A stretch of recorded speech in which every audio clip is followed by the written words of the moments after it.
Louis et Hélène partirent les derniers. Désormais, ils ne se séparaient plus. Tout le village savait qu'ils flirtaient ensemble. Ils s'attendaient tous à un énième mariage, mais aussi à un nouveau drame. Malgré le discours de Céline, cela n'aida pas les deux tourtereaux à se faire apprécier pour autant. Ce soir-là, Hélène proposa à Louis de venir dormir chez elle. « Tu ne te sens pas bien dans ma demeure ?» demanda Louis. « Si, mais je préfère me retrouver dans mes murs. Ma maison serait très bien pour nous deux. Justement, nous devrions en parler, » osa-t-elle. Le ton que tu emploies m'inquiète. On se connaît depuis peu, Louis, et ce n'est pas bon de précipiter les choses. Je ne pourrais pas te suivre dans l'aventure sans un salaire de base. C'est donc ça, un souci d'argent. Le mariage m'angoisse, ajouta-t-elle. Ce n'est pas une question comme le matin où l'on décide ou non d'aller chercher une baguette à la boulangerie. Ah, ta comparaison est stupéfiante, plaisanta-t-il. Mais qui t'a parlé de s'unir? Ce n'est pas dans tes projets. Pour le moment, j'ai juste abordé le fait de construire une affaire ensemble. Mais je croyais que... Oui, bien sûr, coupa-t-il. Je t'aime et c'est sincère. Mais je suis comme toi. Je n'ai pas envie de précipiter les choses. Elle fut rassurée et surprise de le savoir si lucide. Souvent, les hommes avaient fréquemment tendance à se laisser emporter par leurs sentiments. Mais durant un court instant, elle eut très peur. Elle se rendit compte qu'elle ne le connaissait pas si bien. Elle s'aperçut qu'il possédait certainement des divergences. Louis, par contre, lisait en elle comme dans un livre ouvert.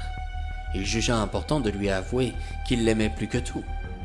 Dans son regard, il vit de nombreuses questions s'intégrer en elle.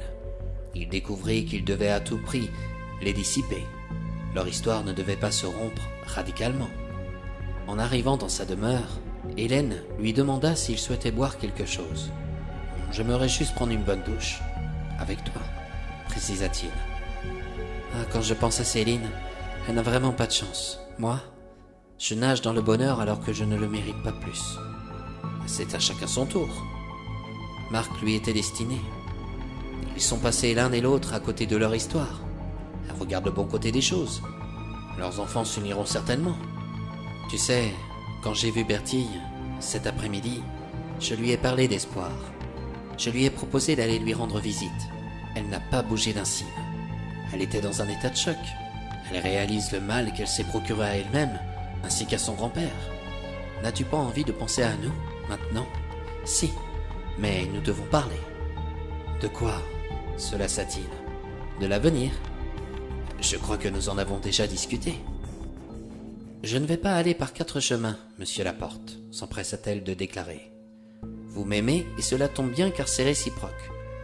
J'en ai suffisamment assez d'attendre. Vous m'avez proposé d'ouvrir un restaurant, engageons-nous à l'effectuer, mais avant, mettons-nous en ménage ensemble. Mais je croyais que tu désirais garder ta maison. Tu ne veux pas vivre avec moi? Répliqua-t-elle avec inquiétude. Si, bien sûr. Mais que va devenir ta demeure? Je la vendrai à une personne qui ne me connaît pas. L'argent que je récolterai, je m'en servirai pour l'investir dans notre projet. Ah non, il en est hors de question, rétorqua-t-il sèchement. Pourquoi? Je ne veux pas que tu interviennes dans mes affaires.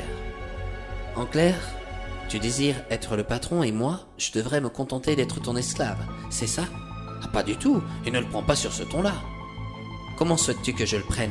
Je suis prête à tout partager avec toi, quitte à vendre ma baraque. Et toi, tu me bafoues? Arrête de dire n'importe quoi. En fait, j'ai toujours eu ce désir de gérer un restaurant à ma manière. Dans ce cas, ce sera sans moi. Reste dans ta solitude, pars de chez moi et ne reviens plus me voir. J'ai vraiment été idiote, s'écria-t-elle en lui tournant le dos. Louis posa ses mains sur ses épaules. Hélène s'entêta en lui imposant de se retirer. Comme tu voudras. Mais j'étais sincère quand je disais que je t'aimais. Pas autant que moi, conclut-elle. Il quitta sa maison et ferma sa porte pour rentrer chez lui. Hélène pleura. Elle réalisa enfin qu'elle s'était trompée sur toute la ligne. Tout s'était brisé pour une histoire de fierté et d'argent.